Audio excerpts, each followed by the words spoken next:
Welcome back to the Light Up Your Life podcast with your host, Samantha. And I'm Alexa. We're here to light up your life. Today, we have an extraordinary guest. He has such a remarkable story. He's a country music star. He has a band called Trailer Choir, who has scored 5 top 40 Billboard country singles.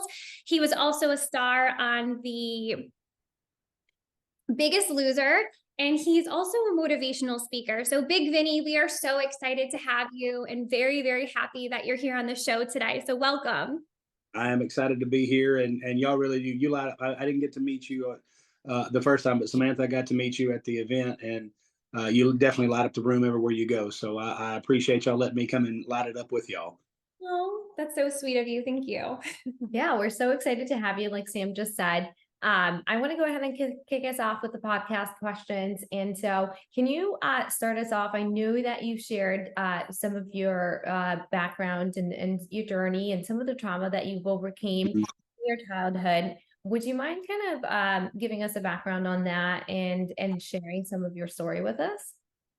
Yeah, so I mean, I get to go around the country and speak at a lot of schools and things like that, and that's primarily where I've kept my motivational speaking, is normally to people that our kids, our youth, because I feel like, it's going to be hard to change a 40-year-old dude's mind. But, when you can get in there and let a kid know there's another place to go, and they don't have to be what they were born into. And so my whole thing is called Don't Be a Victim of Your Circumstance. So my circumstances were, it started with my mom. Her mom died giving birth to my aunt when she was 3. She had my brother when she was 15, me when she was 18, my sister when she was 19. So by 20, she was raising all 3 of us kids. And I think, for a long time, I was really mad at her, but I realized as I got older and I went on Biggest Loser and spoke to the head doctor, Dr. Hogan, I realized that she was doing what she thought was best, because she was making sure we had food in our belly and a roof over our head. Even though he was very abusive to her, he was very abusive to us. We never missed a meal. We never didn't have a place to lay our head at night. So the basics of life were there so that we could at least have survival. And the first things I dealt with, every night was my mom screaming.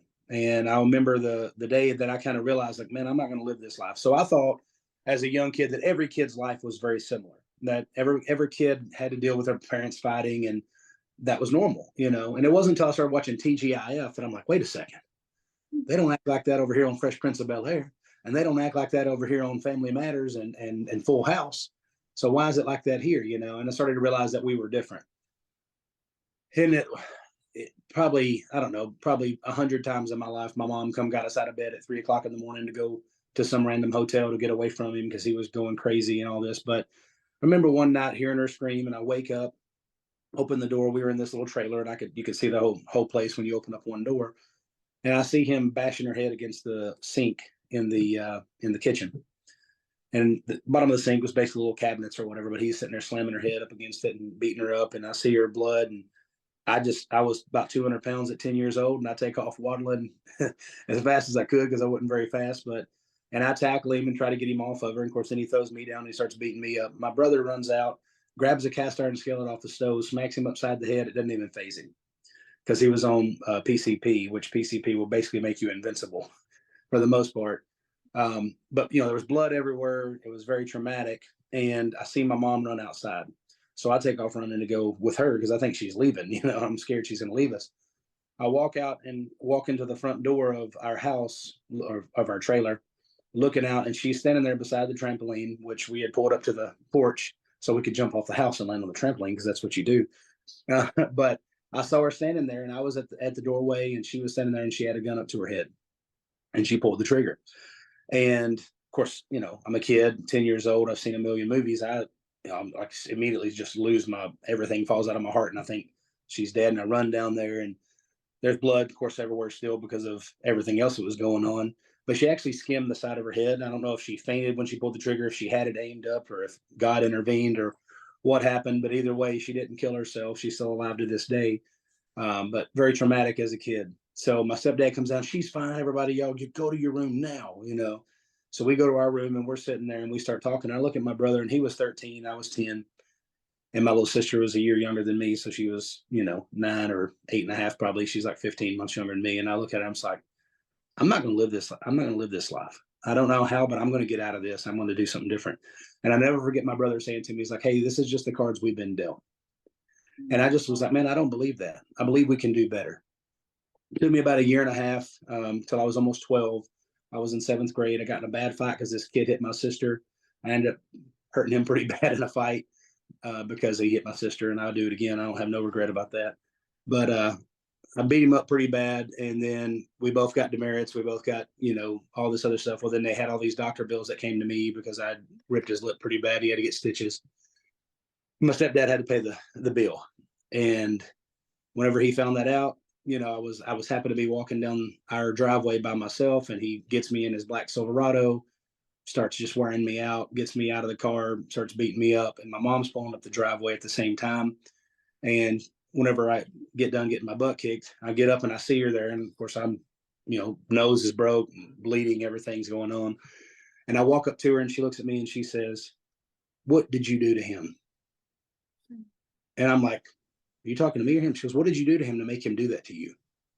And I was like, "Nah, like I'm a 12-year-old kid and he's a 6'2" former military, man. And I decided that day, I went in, I called my dad. I said, "Hey, look, I know we don't know each other that well. I'd only met him a couple of times." I said, "I need you to come get me." And I told him what happened. And him and my Uncle Richie showed up with their guns. And as I was walking there, they pointed the guns at my stepdad, said, "If you ever touch him again, we'll kill you." And he looked at me and said, "You better hope you hit me with the first shot." And he was not scared at one bit, like did not care, because he was in Vietnam. So I'm sure he wasn't scared of much. But I started to go inside, get my clothes. My stepdad looks at me and he says, "Hey, what are you doing?" I said, "Well, I'm going to go get my clothes." He goes, "Those aren't your clothes. Those are my clothes." He goes, "You're lucky I'm letting you leave with what you're wearing." So I got in the car. We went to Walmart, bought me some clothes, moved in with my dad, who I'd only met a few times. And he was a preacher. He was a man of God. As a kid, he was a guitar player. He played with Steve Miller Band, David Allan Cole, Loretta Lynn, all these people. But he had overdosed on black tar heroin when he was about 25, 26, maybe. I was 2, so however he would have been. And he said he was laying there and he said, "God, if you'll deliver me from this, I'll serve you the rest of my days." He said he could see his body. And he said the next day he woke up, never went through withdrawals. All of his addiction was gone to black tar heroin. And he did exactly what he said. And from that day forth, he went down to Florida, found my stepmom, who was his high school sweetheart, married her, had 3 kids, started his own church, and died on a Sunday after he preached a sermon called The Angel of Death. And so all that kind of, was right about the time I was getting my record deal. Now in high school, I went on to be an all-state football player, all-state power lifter.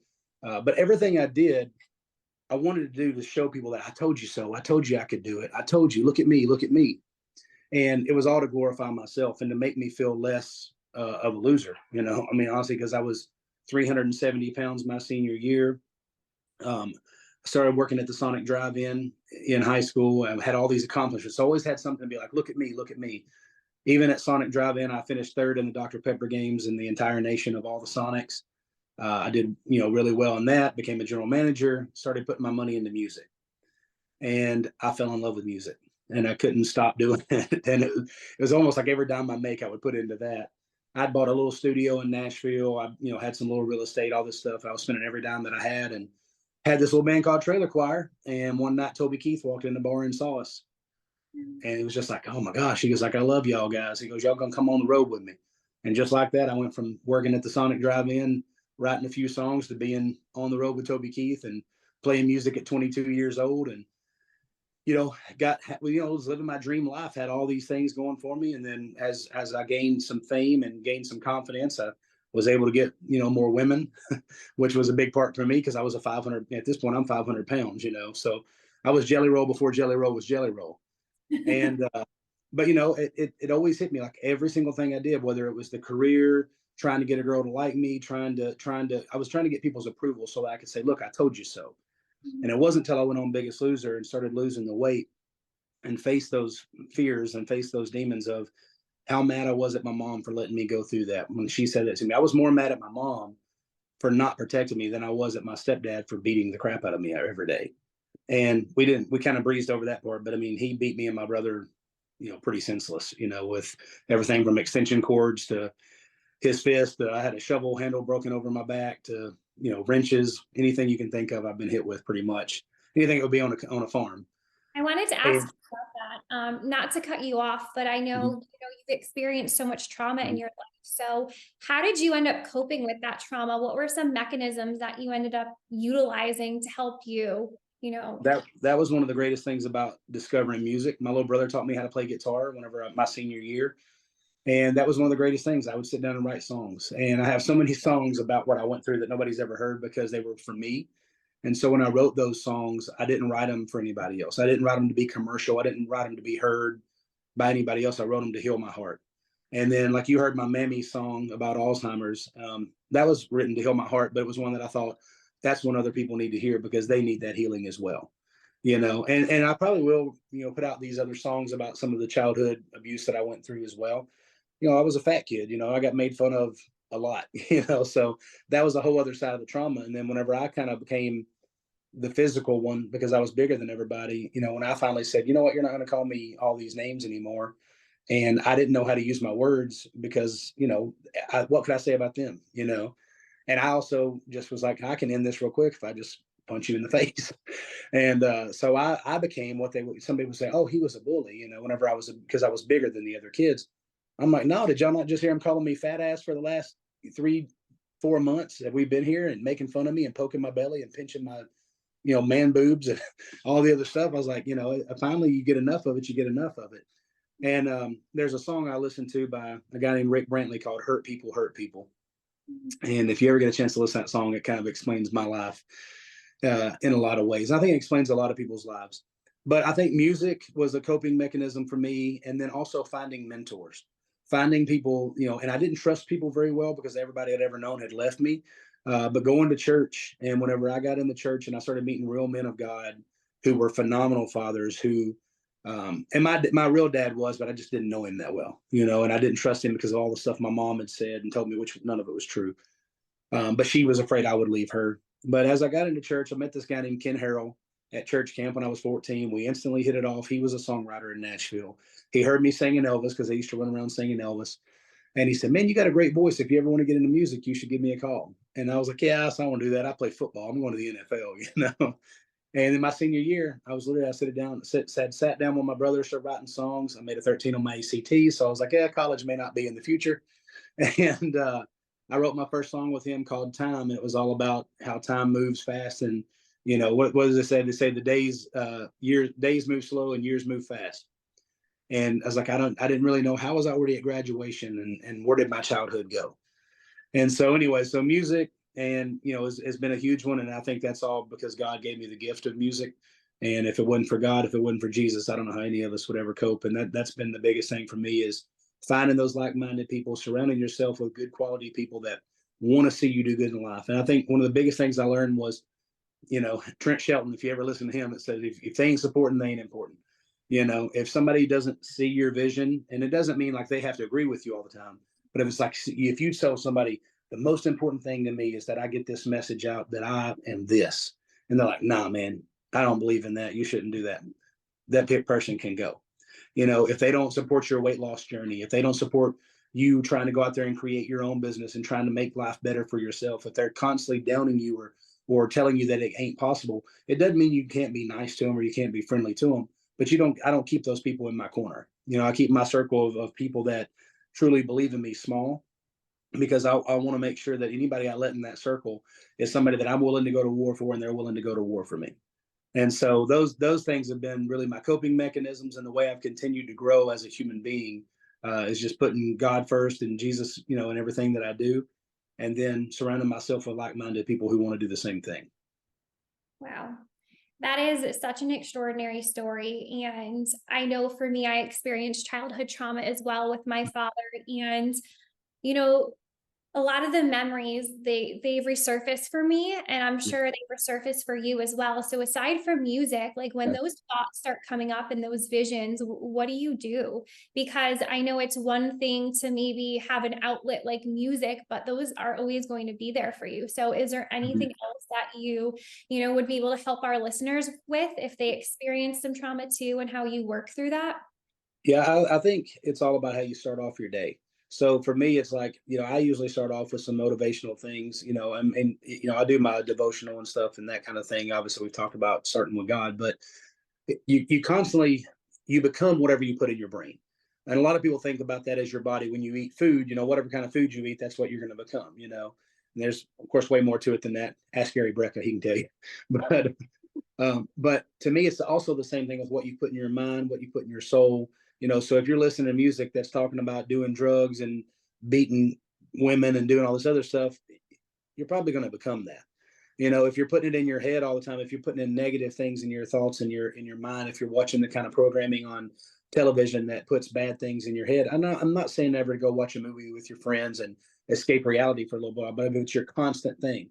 So when I wake up, I try to watch motivational videos. Sylvester Stallone's a hero of mine. It's like, if I could meet one person in the world, it would be Sylvester Stallone, outside of Jesus Christ, but obviously, you know what I'm saying. But if I start my day with these people, that, like, look at that dude that came from having nothing, giving up, selling his dog, doing all this other stuff to try and make it, had a, severe problem with his face where he had, I can't remember, it was a tumor or what it was that caused his face to mess up like that.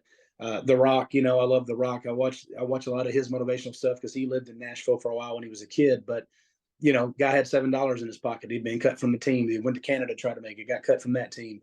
The family was poor. They were broke. Nothing was going right. And then he got a chance, and he took that $7, and turned it into 700 million or whatever he's worth now. I think if you constantly put that kind of stuff in your brain and you realize that there are people that have come from less that have done more, then you can do those same things. But if you constantly put in your brain like, oh, I'm just supposed to wake up every day and go do this job that I hate, and if that's what your mentality is, that's what you'll keep doing.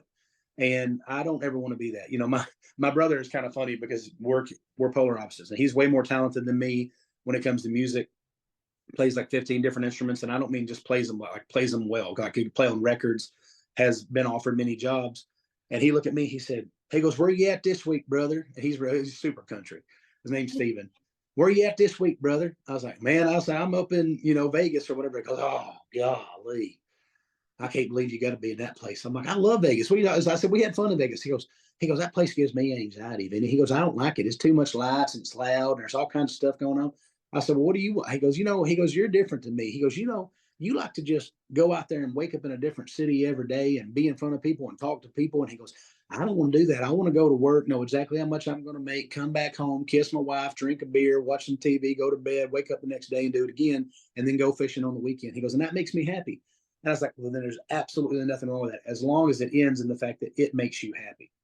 But if you're waking up every day and you're doing all those things and you're not happy and you're constantly having anxiety and you're constantly, feeling like a failure, and you're telling yourself that, that's not okay. So you have to find out what it's going to, do those things that will pay your bills, but also is going to end you to be happy. And I think a lot of people, and, we don't get into names or nothing, but I think there's a lot of people in this world. Robin Williams, prime example, made everybody else in the world laugh, brought joy to me as a kid. I would watch his movies and escape the hell that I was living in. And in a million years, I wouldn't have known that dude had all that money, all that fame, all that stuff, and was miserable and was lonely and was sad and was contemplating and finally did commit suicide. Those kind of things really started to mount up on me as I started to gain fame, as I started to get around people who I would have thought, man, they're going to be happy because they got millions of dollars, or they're going to be happy because they got this.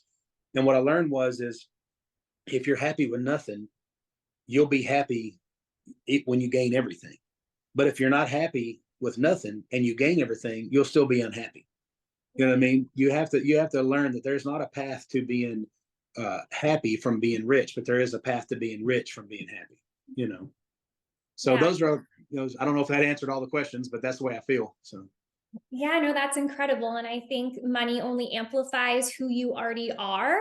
And absolutely. so, if you're unhappy and you're not feeling gratitude and you get all this money, you're still not going to be happy. So I completely agree with you.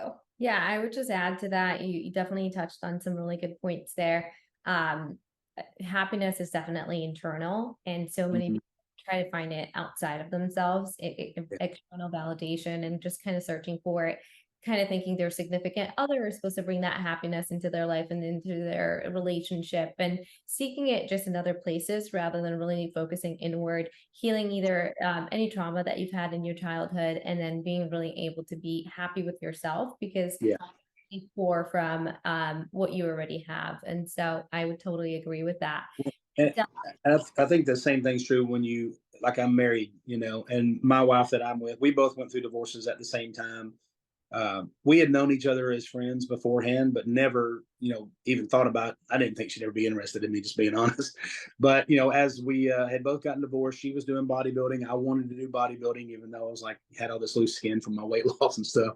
But I'd called her up and said, hey, really like to, look at joining y'all's bodybuilding team. And she was like, oh yeah, that'd be great. But make sure your wife would be okay with it, because we do posing classes and all this other stuff, and girls are in bikinis. And she goes, we've had people get jealous over the years. And I was like, well, so I ain't gonna worry about that because I'm divorced. And she was like, oh, I didn't know. I was like, yeah, I didn't put it on the internet. I didn't let people know.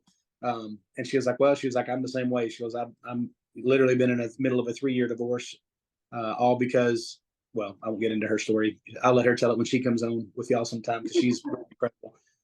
But anyway, she had started doing professional bodybuilding, and the husband lost all interest in her because he said she looked too much like a guy and all this, even though she was doing bikini and she looked amazing. But anyway, so they got divorced about the same time we met each other. I let my ex-wife go and have our business, the Faded Farmhouse, that was making insane amounts of money. And I kept all my music, and we're friends to this day. She's a good person. I don't have nothing against her. We just didn't work out. But I let her keep the business, and I said, look, I'm gonna keep my music, you keep that, and we'll figure it out, And so I left. She kept the house, she kept the car, whatever, and I just started over.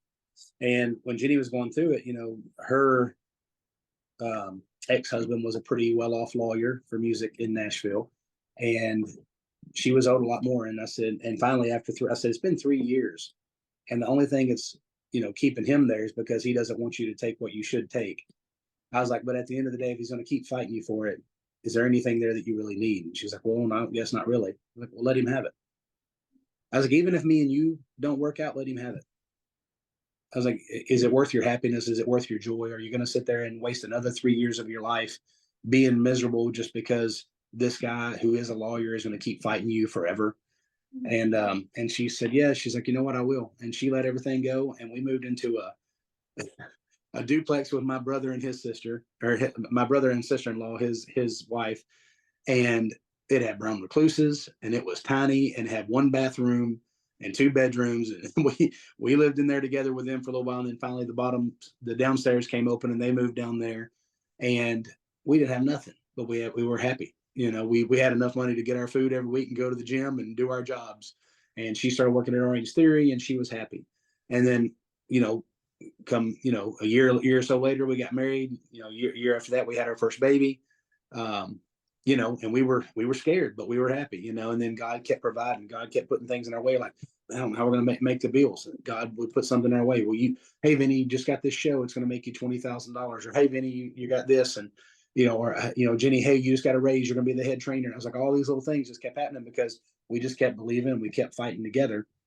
And so I think when you're looking for that happiness, and you're looking for your partner in that happiness, it's got to be somebody that will be happy with you when you had nothing, if they're going to grow with you and become that. And then also, when you do get there, I think a lot of people mess up because they start feeling their Wheaties.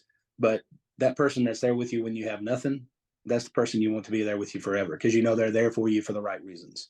Now, some of these guys, they got everything already, and they're trying to find somebody, or girls the same way. You are very successful, obviously.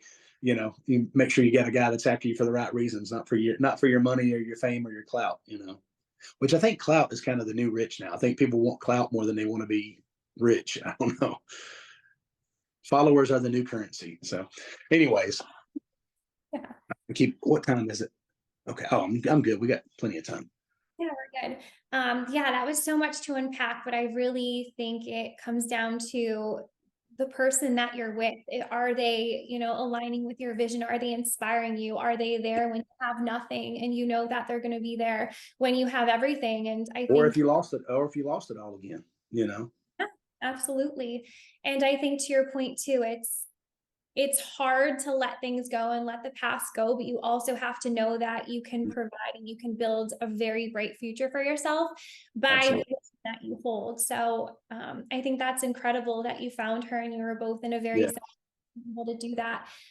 We kind of want to go into, I know you were a star on The Biggest Loser, and so I know you were experiencing quite a few health challenges, and that's one of the reasons why you went on the show. So can you elaborate on that a little more? Yeah. So I was living in that life that I told you about, where it's like, I told you so. So every time I would accomplish something in music, I got to open up for ZZ Top at Sturgis, at the Buffalo Chip, 60,000 people.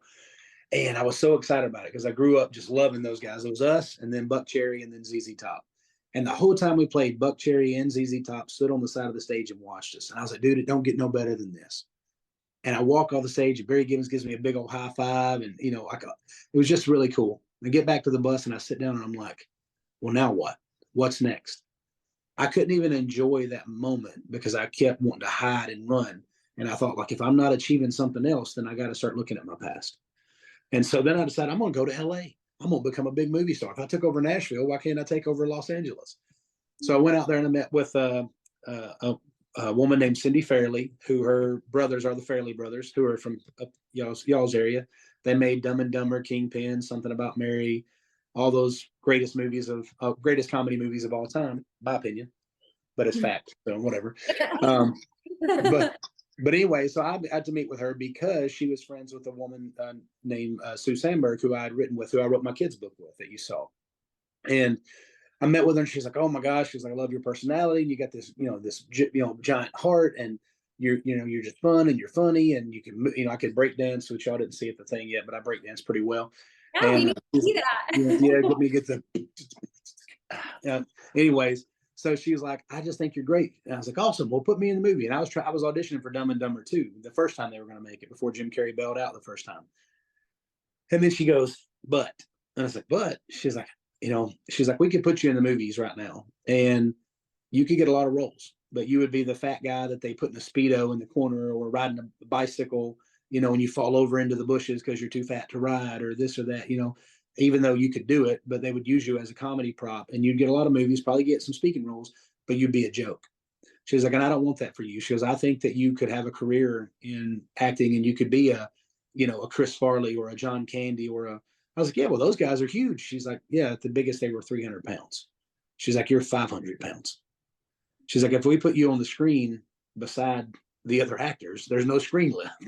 She's like, she goes, acting. She goes, now if you want to do Broadway, or you want to do live acting, that's different. You can use your big personality and do that. She goes, but it just don't pay the same. She's like, but when you're on this, this screen, we got to be able to fit you in there, and it's got to make sense and look right and all this other stuff. And it's just not going to look right. She goes, a lot of these actors are 5'5", 5'6", and weigh 130 pounds. So you put you beside them, it just dwarfs them, which was funny because the guy that was on stage with me, Butters, 5'5", and weighed about 150 pounds or so. And so it would look very funny on stage, but people loved it. So anyways, she's like, I want you to go home and lose, a couple 100 pounds if you can. And she goes, we'll talk about it. She's like, but just, you need to lose some weight. And I was like, all right, well, crap, Well, then literally I go home that night, go to my brother's house, and because he lived in LA at the time, had a rock band, and sitting there talking. I'm like, man, I was like, 200 pounds. How am I going to lose 200 pounds? All of a sudden my leg starts hurting, and this big old knot comes up on my leg. And I'm like, what in the world is this? So I go to WebMD, type it in, and it tells me it's a hernia. So I thought it was a hernia. Well, I was with my ex-wife, or my girlfriend at the time, who became my first wife, who I'm divorced from now. Super Bowl Sunday, flying home. Pittsburgh Steelers are playing the Green Bay Packers. I'm super excited because Aaron Rodgers is a personal friend of mine. Back then, we don't speak now, but back then we were buddies. But anyway, so it was landed at the airport in Nashville. I'm like, okay, I got to get home. I got to make my famous dip. I got to do this and that. We got to get this party going. We're going to have a Super Bowl party. She's like, the doctor said you need to, or the WebMD says you need to go get this thing seen about, They said it's not. I was like, yeah, I was just going Thursday. She's like, okay. I said, will you drive though? Because it's killing me. And she's like, yeah, sure. So she gets in the car and she drives me straight to the hospital and goes to the emergency room and gets the keys and gets out and goes inside. And I sit there in the car. I'm like, I'm not going in. She'll come back out. Well, she outlasted me. I went in. She said, you need to go in there. You're wasting time because, you got to get whatever that is seen about. So finally I did. I went up there, and I tell the story. It's kind of funny because I had one woman telling me, WebMD was telling me one woman's telling me I need to go lose weight, who was my lawyer. WebMD is telling me it's a hernia.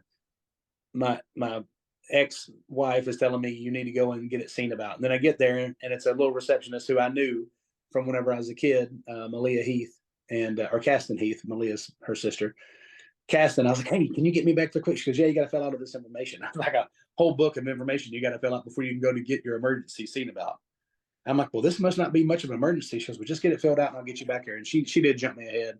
She gets me back there, woman doctor. Woman doctor walks up and she's like, yeah, she's like, I don't think this is a hernia. I'm like, you don't know what you're talking about. WebMD told me it was a hernia. She goes, yeah. She's like, you probably didn't know what to type in. She's like, but I'm going to get this checked out. We're going to run some blood tests. We got to do this and this. And they go through all this and they come and cut a sample out of my leg. I'm like, oh, well, she comes back. She goes, yeah, it's not a hernia. I was like, okay, well, what is it? She goes, well, first off, you got diabetes. She goes, your blood sugar is over 500. Your triglycerides are through the roof. She goes, and you have an infection in your leg called cellulitis. I'm like, okay, so what do I got to do? She goes, well, you're going to have to lose some weight. I'm like, dang, come, everybody trying to make me lose weight, And I was like, okay, so I just got to go home. I got to eat better, exercise, got to lose some weight, and then everything's good. She goes, no, we got to take you to surgery right now. I was like, what do you mean surgery? She goes, well, that big old knot that's in your leg, that's a big old infection. She goes, if you'd have waited 2 more days, it'd have been gangrene. We probably would have had to cut your legs off and possibly even some other stuff up there beside your legs. And I was like, oh my God. And I was like, take me back there now, get this thing out. So they took me back there, did the big surgery. I stayed in the hospital for about 6 days. And during that 6 days was whenever an actual ex-girlfriend of mine, Dana DeSilvio, who was on the first season of Biggest Loser, called me and said, hey, they're auditioning people for Biggest Loser. I'd love for you to audition for it. I was like, I ain't auditioning for that stupid show where they make fun of fat people. And she's like, no, it's not like that anymore. And I hung up on her. Looked at my, ex-wife, and she goes, who was that? I said, Dana. She goes, what did she want? I was like, well, she wanted me to audition for Biggest Loser. I said, I mean, here I am trying to figure out how I'm going to lose weight. I got this infection in my leg and everything. And she's trying to talk to me about some stupid reality TV show. And then she's like giving me the look that y'all women give us when we're being buffoons. She's like, you need to call her back right now. I'm like, why? She's like, you need to go on that show. I'm like, I ain't going on that show. It's stupid. And she goes, no, you need to call her back. So we call her back. She goes, yeah, I want you to audition. So I'm like, okay. So then they get me on an audition date and all this other stuff. And so I go home and I start watching it and I fall in love with the show. I'm like, oh man, it ain't nothing like the first season. The first season really wasn't them making fun of, because the people they had on weren't even that overweight. Like Dana weighed 180 pounds and she was well endowed in all the areas. So she wasn't a big girl. She still ain't a big girl. And but I watched the show, fell in love with it, and went out there to go be on the show. But that sickness was what led me to saying, hey, it's time to make a change in your life. And as I was laying there in bed and knowing I was in danger of losing my leg, I thought back to this time that really the first time I'd ever come face to face with me being kind of an asshole, really. But I got done being at a club one night with my buddy, Cruzel, Michael Stanley. And we walked back to the parking garage and the elevators broke. And we were parked on the 7th floor. So now we're going to have to take the stairs all the way up for these 7 floors. And I look at him, I was like, I can't believe this. What kind of piece of junk don't have their elevator fixed? Don't they know people out here can't just take the stairs and da-da-da? And he looks at me and he was drunk as he could be. We had left a place called Hurricanes. He goes, that's the thing about a guy with no legs. I was like, what? He's like, he'd give anything to walk up these stairs. Wow. And I literally thought to myself, there's people that come back from war that have lost their limbs fighting for me to have the right to sit here, take in 10,000 calories a day of solid sugar and not care about anything else. And here I am with an able body that still works, and I'm sacrificing it and throwing it all away. And God's given me this health.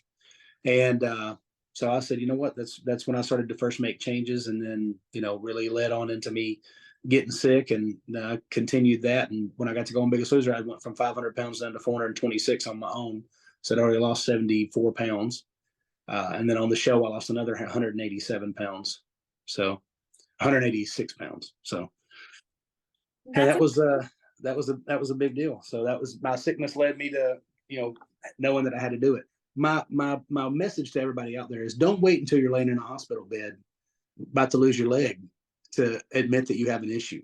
I think that a lot of people don't look at food the way they should. Food can be a drug, just like cocaine, just like meth, just like sex or porn or any other addiction. If you're suffering from that, you have to face it and you have to make a change. I walk around now at 333 pounds, but my body's built a little different now, obviously, than it was. I can bench press 500 pounds and I can deadlift 600 pounds. And, it's a different kind of body style to be than where I was when I was 500 pounds. And, I wore a size 68 overalls, and, my shirts were 6XL and all that other stuff. So it's just a life-changing event. And it's, I owe it all again to God for just putting me in the right places at the right time, Yeah. And that was definitely a huge wake-up call for you. So I wanted to know, because you did say that you struggled with being overweight even in your childhood. So I wanted to Mhm. find that some of your childhood trauma has really caused some of the health issues that you. Oh, it's 100% the childhood trauma. I think, I heard, was it Russell Brand that said, weed is not a gateway drug, alcohol is not a gateway drug, childhood trauma is a gateway drug. And I think it's the same thing, for people that overeat. It's just your drug of choice was sugar. And for me, it's like that's what made me happy. That's what dropped the dopamine in my head, is when I could go get a supersonic cheeseburger with fries and chili and cheese and all that kind of stuff. But as a kid, it was more like grilled cheese sandwiches, boxes of cereal, things like that. But the trauma part of it came from, I get beat up, and then my stepdad would feel bad about beating us up. So he'd take us out and buy us a toy. He kept nothing but junk food in the house. We had 2 or 3 deep freezers that were just full of everything from pancake on a stick to Hot Pockets, you know, 20 different boxes of cereal. I mean, we had food. And then on top of that, my mom, whenever she was not depressed and sitting in her room, she would cook big old country meals. I mean, we'd have the biscuits and the gravy and chicken and dumplings and, just whatever, just as every country meal, chicken, fried steak, anything you can think of.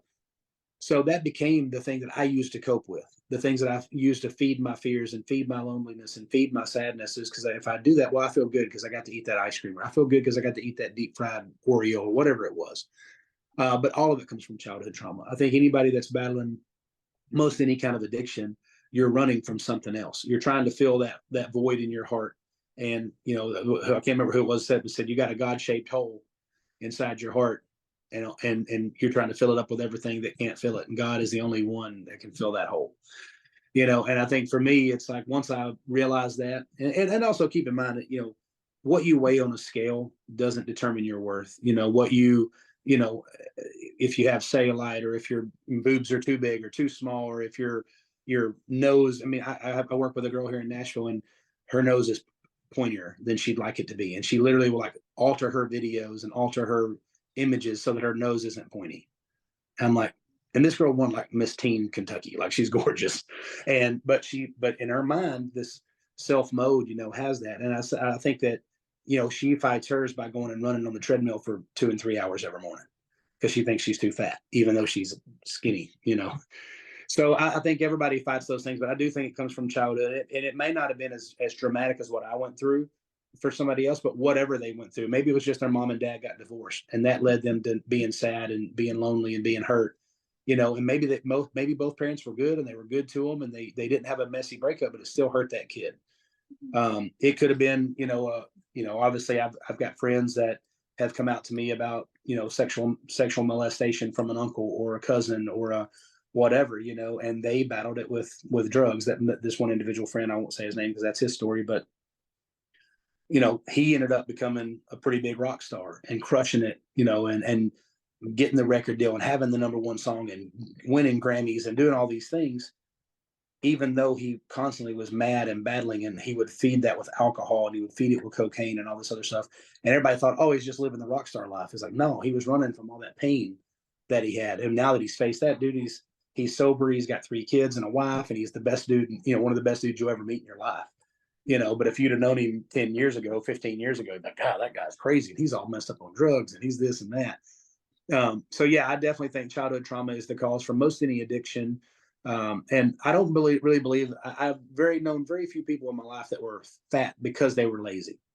Now they might have become lazy because they got fat, but the reason they got fat wasn't because they were lazy. They got fat because they were going against, they were trying to fight something that happened to them in their life. And there's a lot of people out there that will never tell their story. And I think that's the worst thing you can do, because that's what I did. Nobody had a clue what I went through, except for my brothers and sisters and some of my immediate family. I didn't tell them. I didn't want people to look at me and think, oh, he was weak. His stepdad beat him up.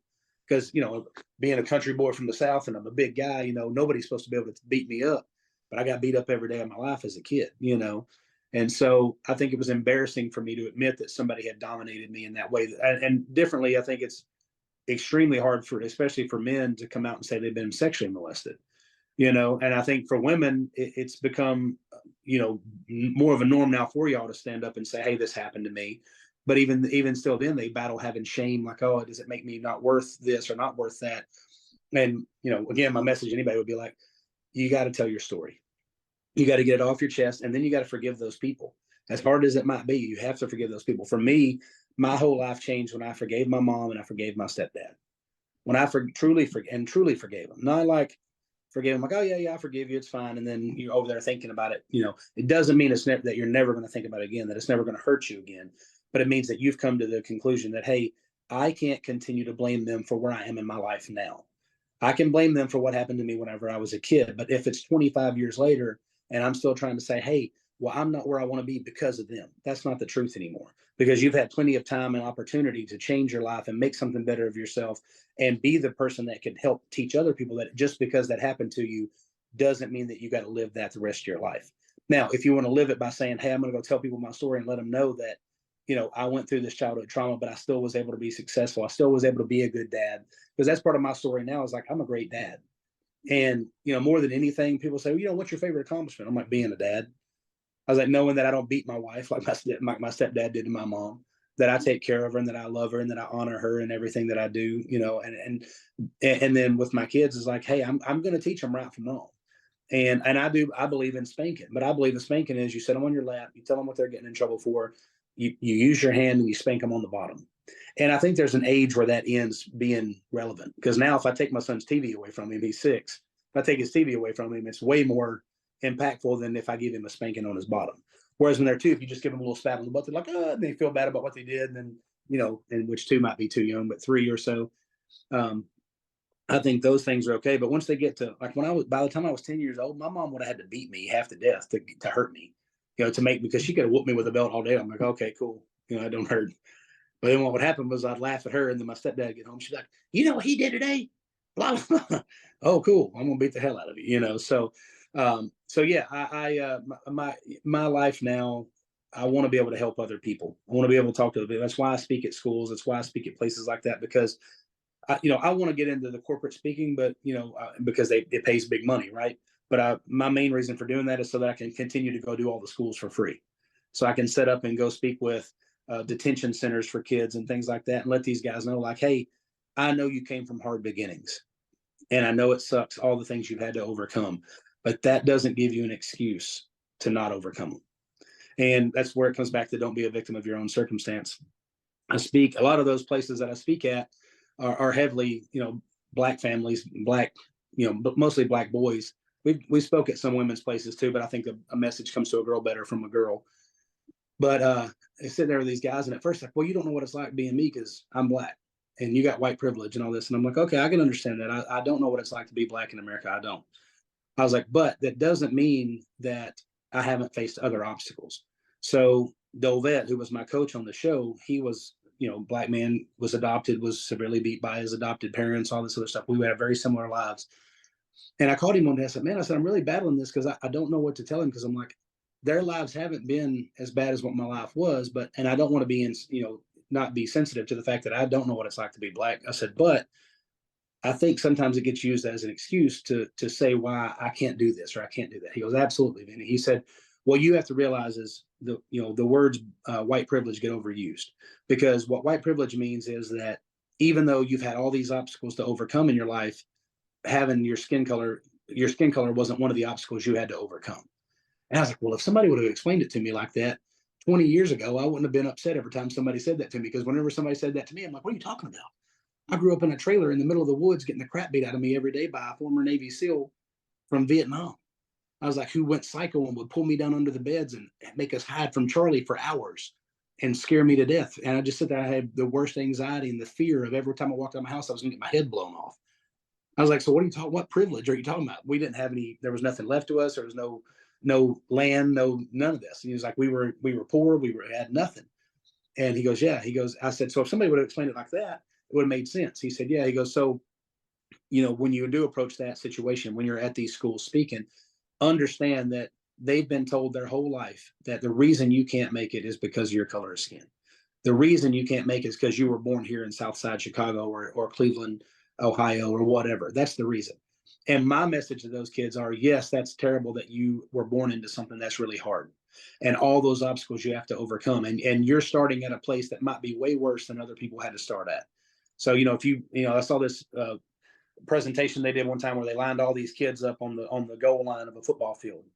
and they said, hey, if you have both of your parents, take 2 steps forward. They take 2 steps forward. If you know if your family is able to keep all the light bills and you've never had your lights turned off, take 2 steps forward. And they did this till a lot of these kids, and most of them were white, were 40 yards ahead.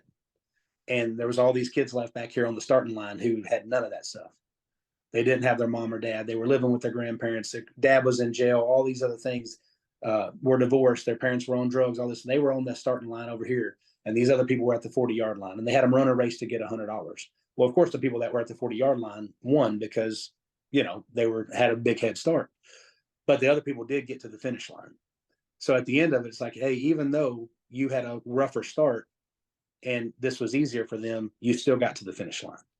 And you still got to the same place they ended up at. So it's the same thing in life. Is whenever you're going to go at it in life, you can't sit there and blame your excuses. You have to wake up and say, hey, I have all these things that's been obstacles in my life, but it makes my story better and it makes my story stronger. The fact that I was able to overcome these things.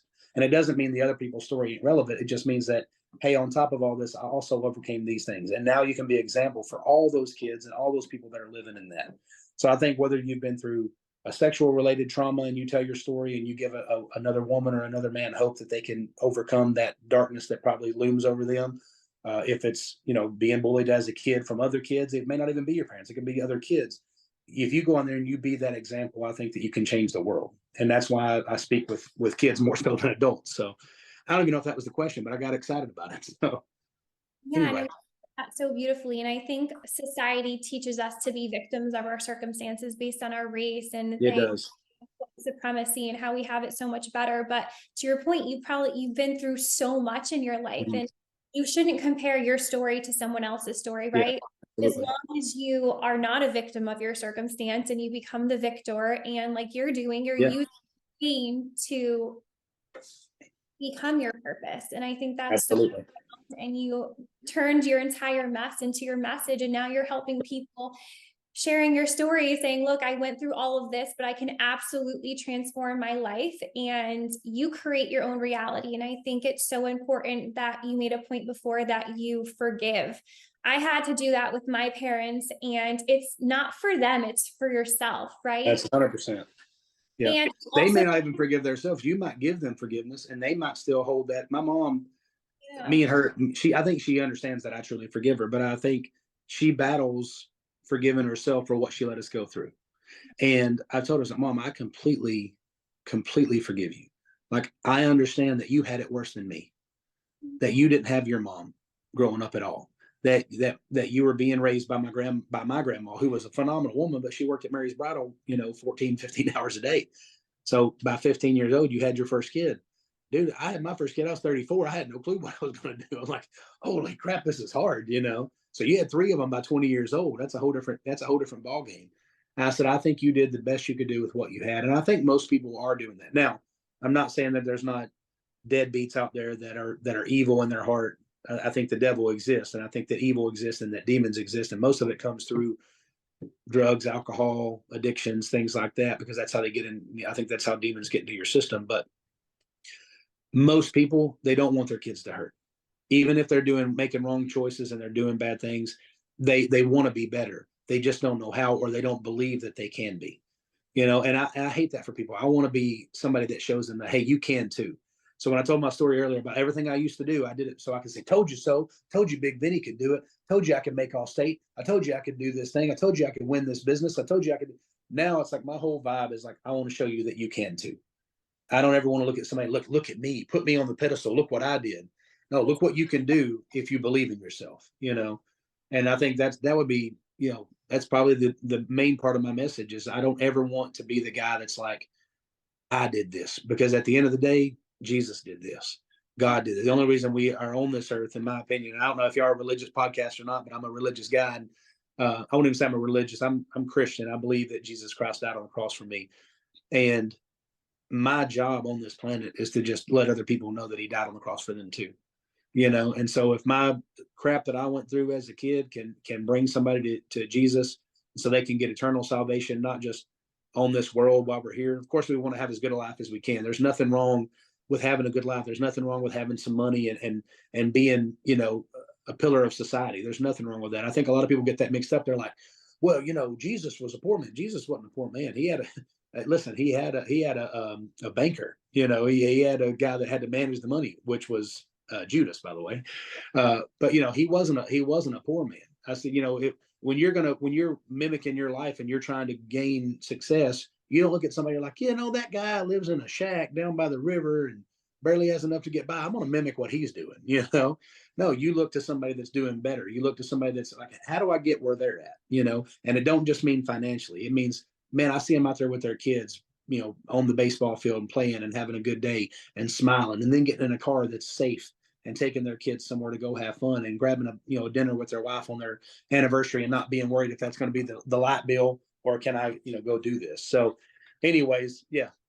I know we're at 12:58. I have another thing at 1 o'clock, but I want to make sure we get this or we can get on another one because I love you already. So Oh, that's amazing. I mean, your story is just so tremendous and you're turning your pain into helping other people. And I think that's amazing. I do have one last question and then we'll, share your Instagram handle and where people, our followers can find you. But would you have changed who your parents are? no.